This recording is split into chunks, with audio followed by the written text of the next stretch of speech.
Today, we're going to be talking about three different types of questions that are asked during the interview. One of them is the tell me about yourself or walk me through your resume. The second theme is strengths and weaknesses. And the third theme is where do you see yourself 5, 7, 10 years from now? So, starting with the question that is really asked in the beginning of an interview. So, greetings have happened. You're settling in, whether it's video or whether it's in person. And usually the first question is an overview. It's the tell me about yourself and walk me through your resume should be something very simple that's about 45 seconds or so approximately. We don't want to give too much detail. You don't want to get into reasons for leaving in too much detail. This is an overview of how your background and industry changes and things that you've done match over to the job description. Be succinct, be concise, and run this answer past another individual like your coach. Try these out. So tailoring that answer to the job description, what's important to that recruiter, what's important on that job description should be very much how you run through the tell me about yourself or walk me through your resume. Be relatable, be likable, and be true to who you really are. Here's an example of a way in which you can answer this question. So I've been passionate about design since I was a kid. My parents remodeled their house when I was in high school and allowed me to play an active role in the interior design plans. I knew then that I wanted to pursue interior design as my career. I studied interior design in college and graduated 4 years ago with my bachelor's degree. Since college, I've worked in an interior design firm in Savannah, Georgia. During my time there, I've been able to build my portfolio by designing both residential and commercial spaces. My experience at the firm has built up my proficiencies in building and cutting edge technologies and allowed me to build strong relationships with local suppliers. The most rewarding part of my job has been working in Savannah's historic buildings. This experience has familiarized me with the best in class building preservation methods. Moving forward, I would love to work at a design firm like this one that specializes in design and preservation of historic buildings. I believe my experience and passion for preservation will allow me to be a great asset to your design team. So as you see how this person organized their thought process, moved through chronologically, but still was able to address the fine points of what this organization was looking for.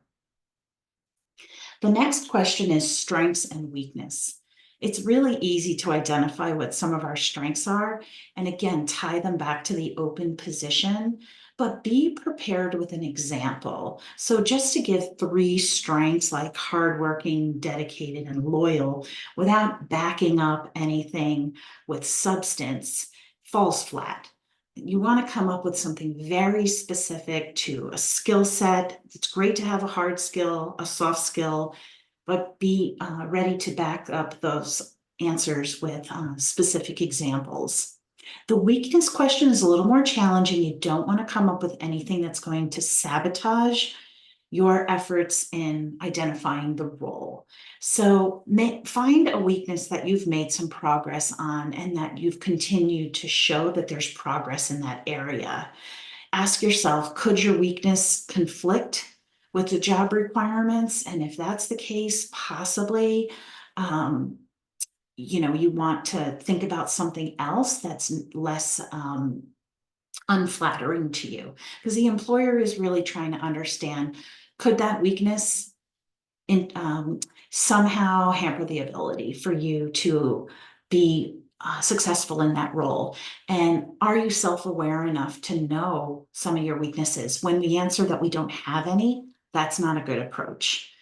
And what are you doing to improve on shortcomings? That's something they're always looking to hear, that there's ongoing learning, development, improvement, feedback, etc. Again, this is one to run past your coach as well and have a few ready. And then where do you see yourself? What are those future career plans? So sharing how you're identifying your goals and any type of professional development or ways that you're planning on increasing your skill set and your value to the organization. Ambition is great, but if ambition looks like you're going to want to climb the ladder too soon, too quick, it could feel like it's not a fit for the employer. So you want to balance that ambition out with patience in the role, understanding that you're starting at a certain level. And you plan to do an excellent job in that role. And if you're near retirement, you want to really emphasize how you're planning to make a difference in that role. I don't recommend talking about your time frame of possibly retiring in 3, 5, 7 years. That's not something to really discuss. It's more about what you're going to be doing for the organization and just leaving that open and broadly enough that they see you in that position for a long time frame and don't think about replacing your position if you were to retire. We don't want them thinking that way.